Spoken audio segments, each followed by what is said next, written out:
తర్వాత వచ్చి ఈరోజు అమ్మవారి అలంకరణ దండనాల వారాహి.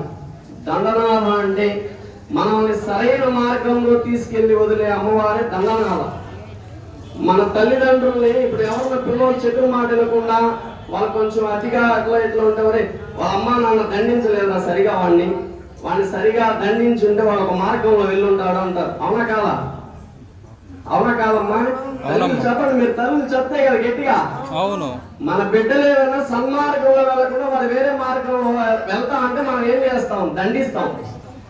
ఆ అమ్మవారు ఈ రోజు మనం అందరినీ దండించి ఒక మంచి మార్గంలో వెళ్ళడం కోసమే లాస్ట్ లో దండనాల వారాహి రూపంలో వస్తుందంట.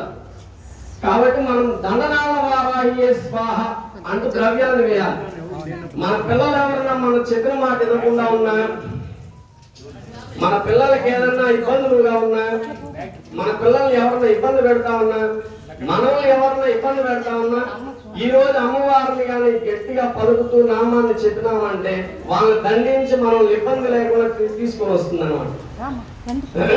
మళ్ళీ ఈ అవకాశం మనకు 365 రోజుల తర్వాత వస్తుందమ్మా. ఈ రోజు వారాహి నవరాత్రులు ఈ రోజుతో పూర్తి అయిపోతాయి. తర్వాత మళ్ళీ ఆషాఢ మాసం వరకు ఎదురు చూడాలి మనం వారాహి నవరాత్రుల కోసం. కాబట్టి ఇక్కడికి వచ్చిన ఈ క్షేత్రానికి వచ్చిన ప్రతి ఒక్కరూ అమ్మవారి నామాన్ని గట్టిగా పలుకుతూ, మేము ఏ నామం చెప్తామో వెనకలు మీరు ఆ నామం చెప్తూ దండనాల వారాహి అనుగ్రహాన్ని పొందండి. దయచేసి మాట్లాడొద్దండి, పక్క వాళ్ళతో మాట్లాడొద్దండి. తెల్లవారు నుండి ఇప్పటి వరకు సెల్ ఫోన్లో మాటలు అన్నింటిలో గడిపేసి ఉంటాం. ఈ 2 hours అమ్మవారికి కేటాయించండి. 1 hour హోమము, 1 hour తర్వాత ఈ కలిసాలతో అమ్మవారికి ఉద్వాసన. కాబట్టి ఈ 2 గంటల సేపు మనం కానీ అమ్మవారి జపం చేసుకుంటూ అమ్మవారి నామం పలుకుతున్నామంటే ఆ 365 రోజులు మనం దండిస్తూ ఒక సన్మార్గంలో నడిపిస్తుంది. అవునంటారా కాదంటారా? కాబట్టి ఓం దండనాల వారాహి స్వాహ అనుకుంటూ ఉన్నాను మనసులో. తర్వాత ఒక్కొక్క అమ్మవారి పేరు చెప్తూ ఉంటాం. అమ్మవారి పేరు చెప్తూ మీరు స్వాహాకారాన్ని చెప్పండి. మనం స్వాహాకారం చెప్తేనే ఆ ఫలితం ఉంటుందమ్మా. మనం వేసే ప్రతి ద్రవ్యము అగ్నిహోత్రుడు భస్మం చేస్తాడు. ఆయన ధర్మం అది.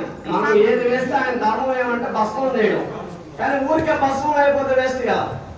మనం ఏ నామాన్ని పలికి ఆయన భస్మం చేసి ఆ భస్మం రూపంలో మనకు కావాల్సిన శక్తిని అమ్మవారికి చేరిస్తే ఆ అమ్మవారి మనకు కావాల్సిన శక్తిని మనకి ఇస్తుంది. అవునా కాదా?